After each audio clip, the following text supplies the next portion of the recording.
আসসালামু আলাইকুম। আজকে আমাদের মুরগির বয়স হলো ৫ দিন। আজকে আমরা একটু জায়গা বাড়িয়ে দেব তাই ভাবছি সকাল এখানে চলে আসলাম। আসলে মুরগি যখন ৩ দিন বয়স হয় তখন থেকে পাখনা গজানো শুরু করে তখন একটু জায়গা বেশি লাগে। আস্তে যখন বড় হবে তখন একটু জায়গা করে বাড়াতে হবে। একবারে পুরোটা বাড়ানো যাবে না। না হলে মুরগি বেশি হাঁটাচলা করবে, খাবার খাবে না। এদিক ঘোরাফেরা বেশি করবে। তাই আমরা কিছুদিন পর মুরগির ওজন সাইজ অনুযায়ী যতটুকু জায়গা দরকার অতটুকু দিয়ে থাকি। আমাদের মুরগির সাইজ অনুযায়ী আমাদের মনে হচ্ছে জায়গাটা একটু বাড়াতে হবে। তাই আজকে জায়গাটা বাড়িয়ে দিচ্ছি। ব্রুডিং এর প্রথম অবস্থায় আমরা চিটা ব্যবহার করেছি, বাট এখন আর চিটা ব্যবহার করি নাই। কারণ ব্রুডিং এর মধ্যে পর্যাপ্ত চিটা দেওয়া আছে। এখন যদি পাতলা করে দেই তাহলে চিটার আর কুড়ার সংমিশ্রণে ঠিকমতো হয়ে যাবে পারফেক্টলি। কুড়া না, এটা কাঠের গুঁড়া ছিল। আর প্রথম অবস্থায় যদি কাঠের গুঁড়া শুধু দিতাম তাহলে সর্দি কাশি হওয়ার সম্ভাবনা থাকতো। যেহেতু প্রথম অবস্থায় চিটা দিছি তাহলে তেমন সমস্যা হয় না। আর এখন একটু পাতলা করে দিলে কাঠের গুঁড়া এবং চিটা একসাথে হয়ে গেলে কোনো সমস্যা হবে না। পুরোটা জায়গা ফ্রেম চিট দিয়ে কভার করার পর একটু জায়গা খালি ছিল, ওখানে আমি নেট দিয়ে দিচ্ছি যাতে কোনো প্রকার বাচ্চা বের হতে না পারে।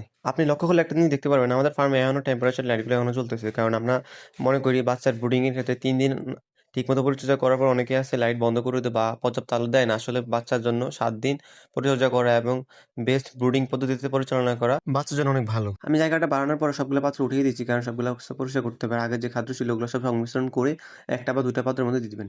আপনারা চেষ্টা করবেন সবসময় বাকি যে খাদ্যগুলো থাকে রাত্রে দেওয়ার পর সকালে ওগুলো একসাথে করে ১ টা ২ টার মধ্যে দিয়ে দিলে শেষ হয়ে যাবে। সবগুলো যদি থাকে তাহলে খাদ্য নষ্ট হওয়ার সম্ভাবনা অনেকাংশেই বেশি থাকে এবং খাদ্যের মেয়াদ কমে যায়। আমি পুরো জায়গাটা জুড়ে কাঠের গুঁড়া এবং চিড়া সংমিশ্রণ করে দিতেছি যাতে সবগুলো প্রপারভাবে থাকে এবং চিড়াটা একটু বেশি উপরে থাকে। তাই এটা কাঠ দিয়ে নেড়ে দিতেছি এবং লেভেল করে দিতেছি। আপনারা একটা জিনিস অবশ্যই লক্ষ্য রাখবেন, যখন নাড়াচাড়া দিবেন তখন কোথাও যেন গর্ত না থাকে বা এবড়ো-তেবড়ো না থাকে। তাহলে মুরগি আবার অনেক সময় দুষ্টামি করতে কাঠের গুঁড়ার নিচে মাথা ঢুকিয়ে দেয়। পরবর্তীতে এটা চোখে মুখে ঢুকতে পারে, কোনো সমস্যা হতে পারে। তাই সবসময় চেষ্টা করবেন একদম লেভেল রাখার, যাতে কোনো সমস্যা দেখা না দেয়। আমি এক করে সবগুলা পাত্র থেকে খাবার নিয়ে রাখতেছি একটা বস্তার মধ্যে, যাতে ময়লাগুলা বেশি তারপর একটা পাত্রের মধ্যে বা ২ টা পাত্রের মধ্যে যতটুকু হয় অতটুকু পরিমাণে একটা করে দিয়ে নির্দিষ্ট পরিমাণে কয়েকটা পাত্রের মধ্যে দিয়ে যাতে এগুলো খাওয়া নিতে পারি। সবগুলো মাছ পাত্রের মধ্যে থাকে তাহলে এগুলা পড়ে থাকার সম্ভাবনা থাকে, এতে করে মুরগির বদহজম হতে পারে।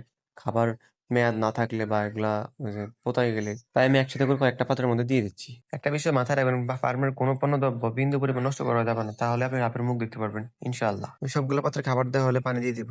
সবাই আমাদের জন্য দোয়া করবেন। সবাই ভালো থাকবেন। আল্লাহ হাফেজ। আসসালামু আলাইকুম ওয়া রাহমাতুল্লাহি ওয়া বারাকাতুহু।